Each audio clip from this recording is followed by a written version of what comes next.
everyone, and welcome to another exciting episode of the Global Executive Business Speaker Series, brought to you by the Business and Technology Department at LaGuardia Community College, City University of New York. I'm your host, Arti Maharaj, a faculty member in the Business and Technology Department, and I am so thrilled to have you join us on today's episode. We have a truly special guest on this episode, someone whose career has left an indelible mark on the legal and business worlds. I'm honored to welcome Cy Vance, partner at Baker McKenzie, one of the world's leading global law firms. Cy is internationally recognized for his exceptional work as a trial attorney and his leadership in high-stakes litigation and global investigations. Before joining Baker McKenzie, he served 3 consecutive terms as Manhattan District Attorney, where he led over 600 prosecutors and managed more than 100,000 cases annually. His tenure included some of the most significant white-collar and business crime prosecutions in recent history, both in the U.S. and abroad. Beyond the courtroom, Cy has built a strong, collaborative network with global regulators and enforcement agencies, including the City of London Police, the Paris Prosecutor's Office, and the Attorney General of Singapore, among many others. He's widely respected for his ability to lead cross-border teams with clarity, trust, and impact. I'm truly excited for today's conversation, and I hope it sparks some valuable insights as you think about your own path as a student, as a future professional, and as someone ready to make a difference. Let's dive in. Cy, your father, of course, served as 57th Secretary of State under the late President Carter and played such a pivotal role in shaping American diplomacy. How did growing up with that kind of influence shape your own path into law and public service? It's great to be here and glad to be speaking to CUNY students, a college that I love and that has graduated so many people that I've come to know and appreciate as they came from CUNY and then moved their careers into helping the New York community. So I'm glad to be here. My father was very influential in my growing up. He was not a dad who was around a lot because it was really in the 60s and 70s that he was kind of in the heart of his career. And when he was in government the first time, it was during the Vietnam War. And that was a very intense time. And I know the students may be, it's ancient history for the students who are watching this, but it was a war that really divided the country by the end of it. My dad went to work as Secretary of the Army and then ultimately became Deputy Secretary of Defense. And that was a very difficult time for him to be both a dad and to essentially be someone who was managing a very challenging war that he ultimately felt was not a war that we should be prosecuting. In any event, he was a dad that was gone a lot. But I think what I'd say about my father that has stayed with me is, first and foremost, I think he really did model for me and my 4 sisters. I think just some simple values, which have stayed with me for, I hope, my entire life. He loved what he was doing as a lawyer as well when he was in private practice. And so I was lucky to have a dad who loved what he did, no matter the fact that it was hard. And I think as many of the folks who are watching this may know, when you see an older sibling or a parent or a cousin who you see them doing work that they think is important and that they love, that kind of stays with you. And that's really, I think, just subconsciously how I ended up as a lawyer. Now, there were times when I did everything but want to be a lawyer, and I spent 5 years after college working for a shipping company and a good part of that in Africa. So I tried a few things out, but ultimately I think my decision to become a lawyer was very much related to my dad, how much I loved and respected him, and how I felt that being a lawyer would be really satisfying. Sai, I really appreciate your candor as always. And I want to take a moment here to acknowledge what you just shared about your father. His dedication to public service and to this country sets a powerful example and frames much of today's discussion. Just to recap for a moment to those tuning in, your father, Cyrus Roberts Vance, served as the 57th Secretary of State and believed deeply that human rights should be at the core of US diplomacy. You brought that legacy into focus in such a meaningful way for us. And it's certainly a reminder that while public service can be incredibly rewarding, it also comes with real stories of challenges and sacrifices, which your father took on and had an impact on our history. We're grateful and humbled by his service and work. Now we'd like to explore an area where your experience and perspectives are incredibly relevant, and that's managing emotions and navigating tough conversations, especially in this time of polarized discourse. So, whether it's at the workplace or in a public dialogue, communication has become more complex and more critical than ever. So, with that in mind, what advice would you offer to students or upcoming professionals who are learning how to approach difficult conversations, whether it's with peers in the classroom, supervisors, or collaborators? There's so many levels of communicating through difficult situations, but let's just start with person to person, a friend to friend or family member to family member. I completely understand the reaction when your feelings are hurt or when you're upset, why that causes one to shut down or grow distant. And I'm not a psychiatrist, so this is just what I observe and what I feel. But I've always felt that I'm not the best at it, but I always felt that at least in my government work, I was always able, if I saw a problem, to try to deal with it. And that is to get ahead of it. And you do that by building respectful relationships and of course, having good ideas. If it's a terrible idea, it's probably going to fold on its own anyway. So lesson number one is, I think, directness, getting ahead of a problem, and speaking respectfully and candidly about your differences of opinions.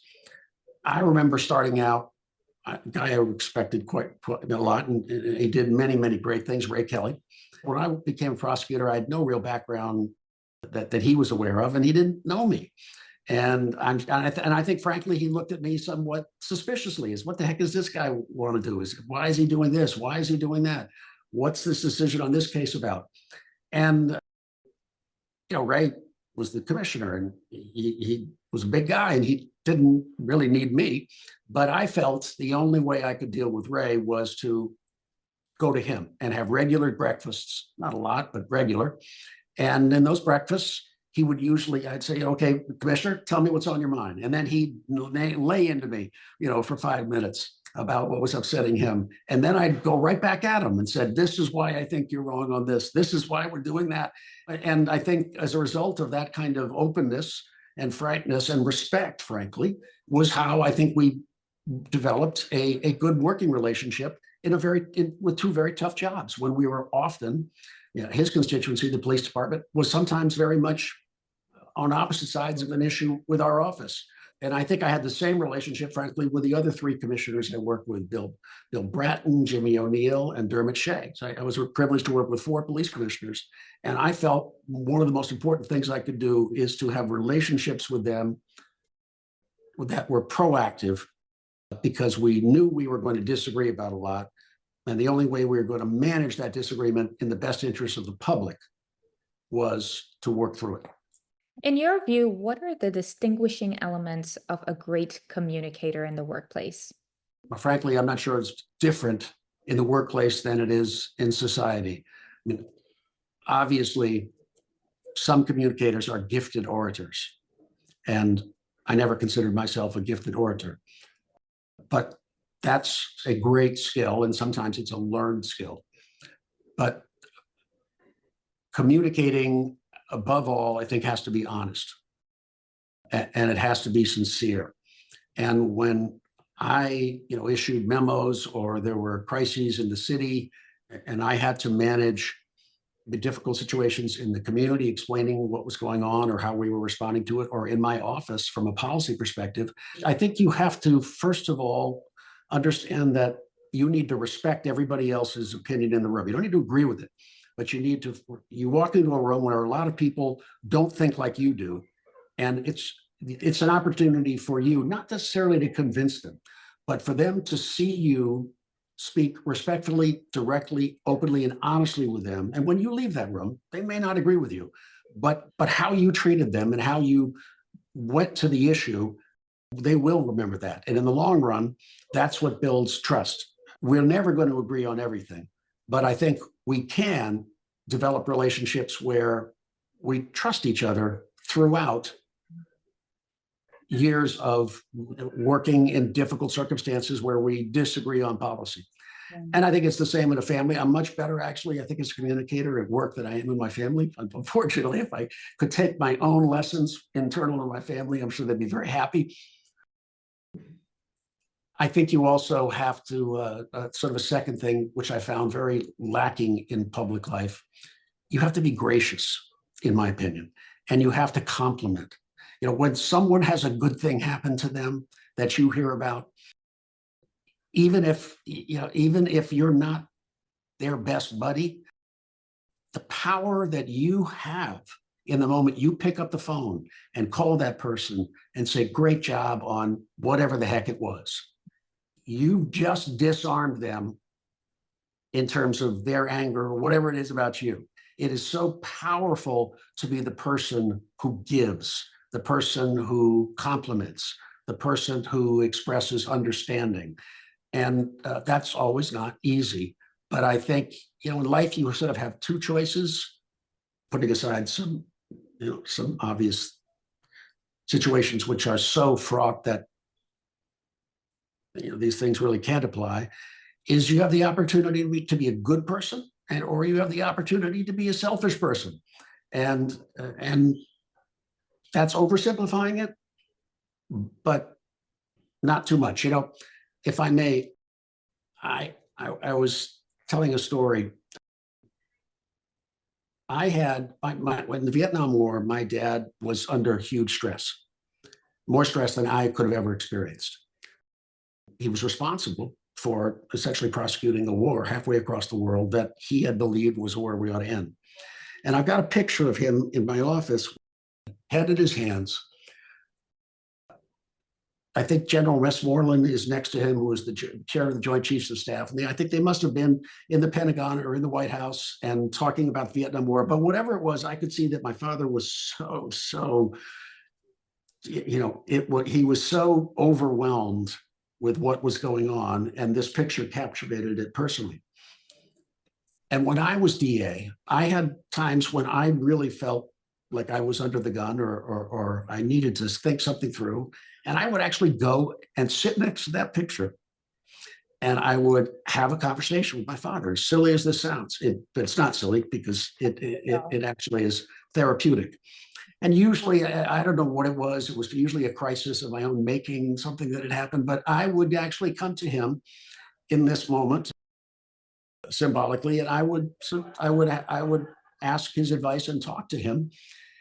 And of course, this was in my mind, but the advice he always gave was the advice that I took away from him as a child, and the advice that I would give to everybody who's listening to this conversation is that when you are confronted with a challenge, particularly a challenge that is a deep challenge and maybe a moral challenge, you have to do what you think is right. And you have to do what you think is right, whether it risks your position or your privilege. Now, you can judge whether or not I met that high standard, and probably didn't, but that's who my father was. And I feel having these sort of bright line approaches to how you're going to deal with conflict in your life is really important.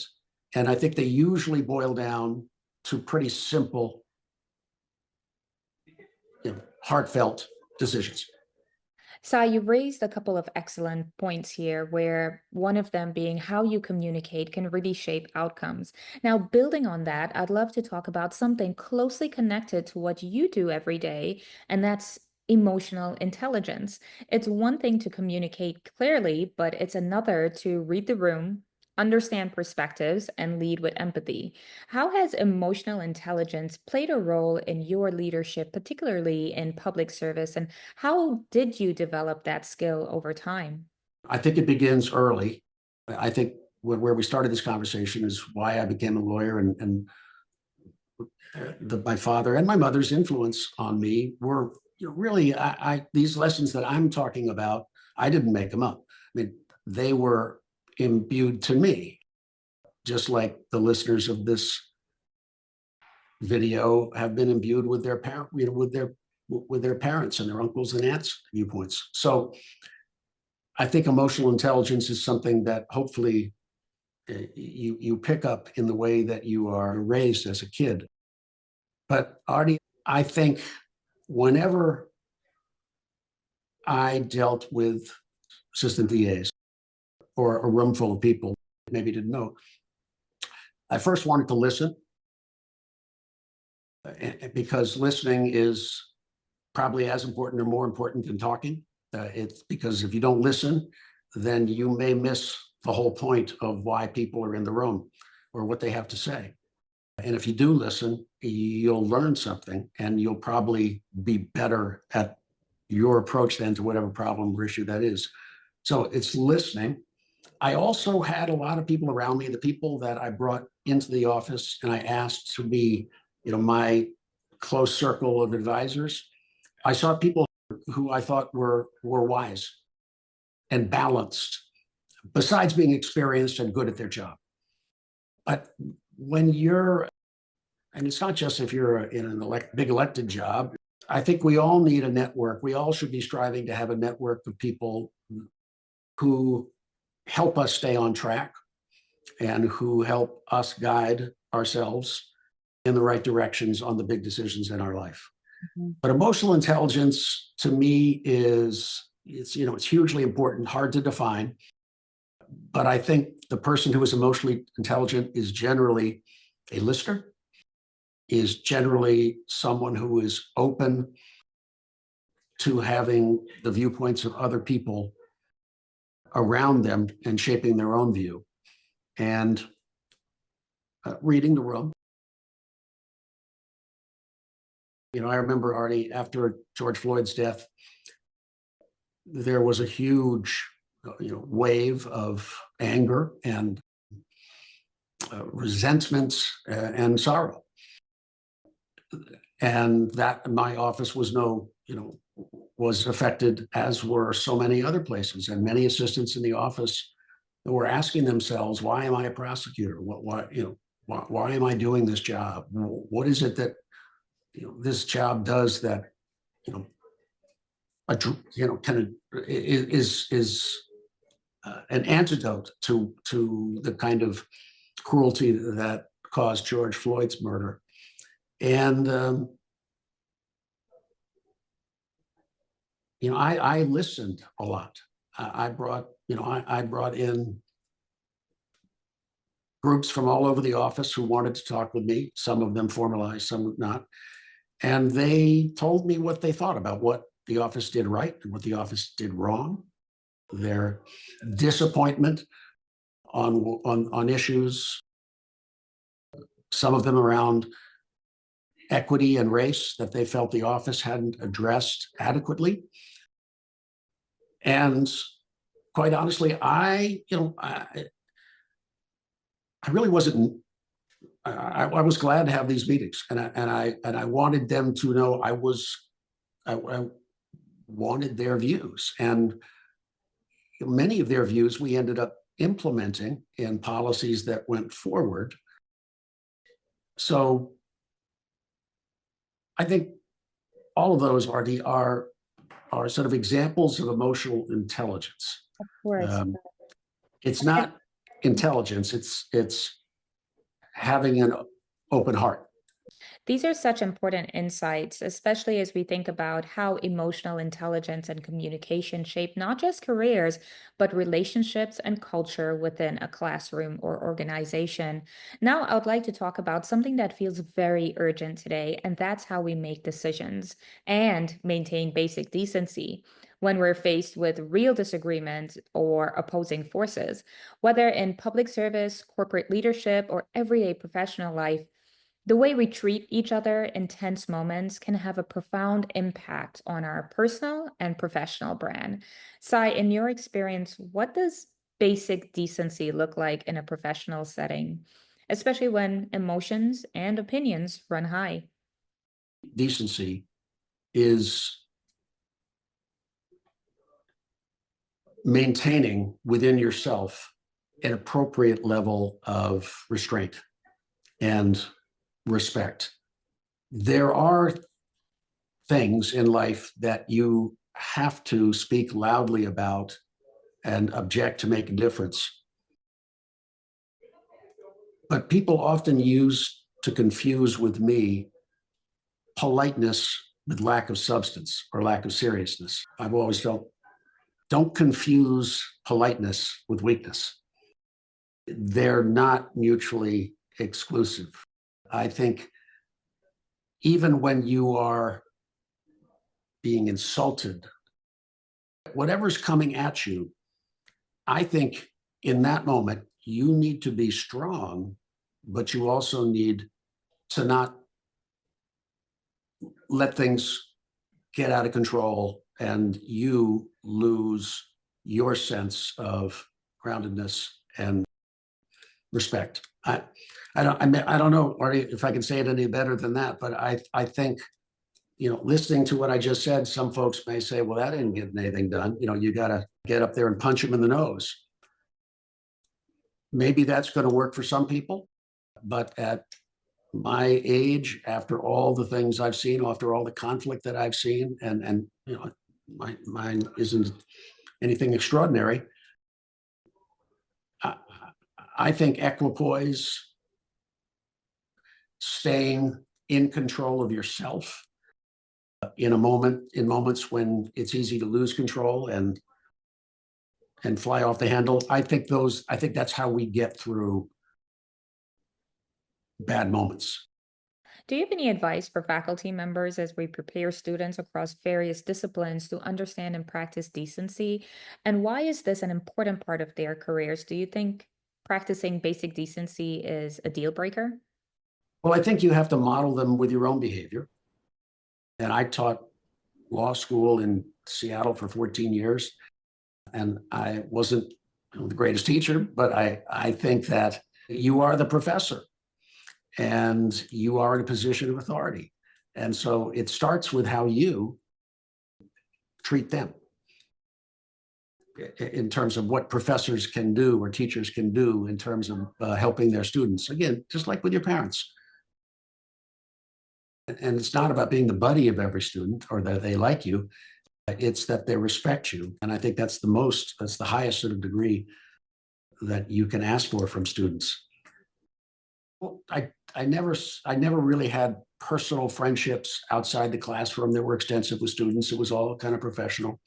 So I really felt that in the somewhat limited way I would meet with the students was to do the things that I've talked about, that it is, listening to them, paying attention to them, caring enough to show them how to do it better.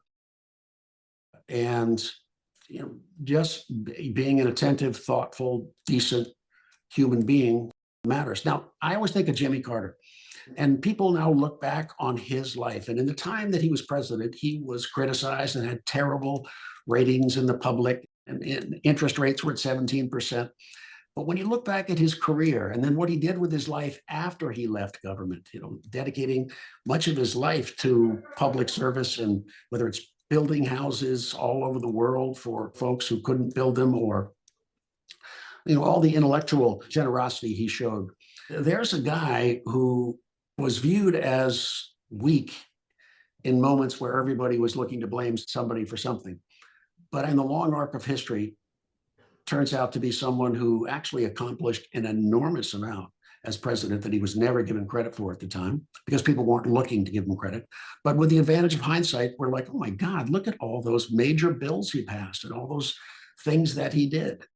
And so Jimmy Carter, in some ways, I think, is a model for how we should approach the world and approach other people. And I think he was someone who approached the world by giving. And just to right to where we started this conversation, I think he understood that by giving, he was getting much more for his own satisfaction and feeling of worthiness by giving to others.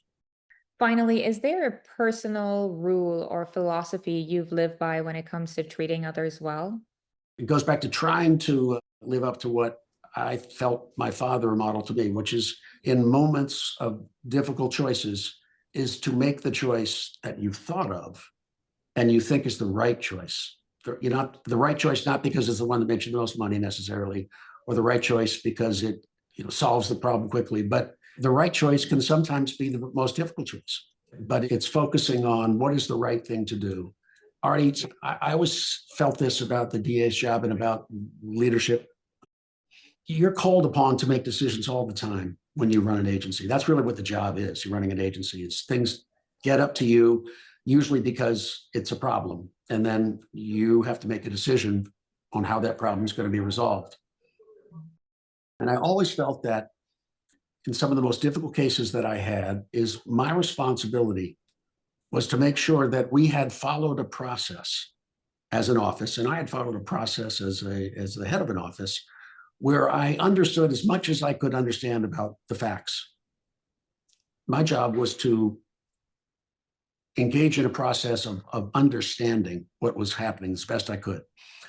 And when you've done that, your job is to make a decision, and you make a decision.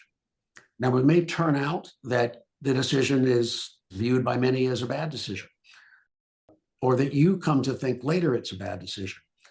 But the point is, I think our obligations as humans and as leaders is to go through a process of treating it seriously and knowing the most that we can, and then understanding that in most instances, your job then is to make a decision. And what you have then, if your decision is called into question, is yourself that you did everything you could to make the right decision.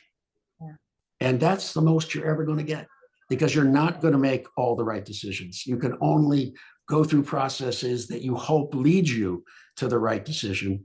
And if you do that, I think you'll end up making the right decision overwhelmingly.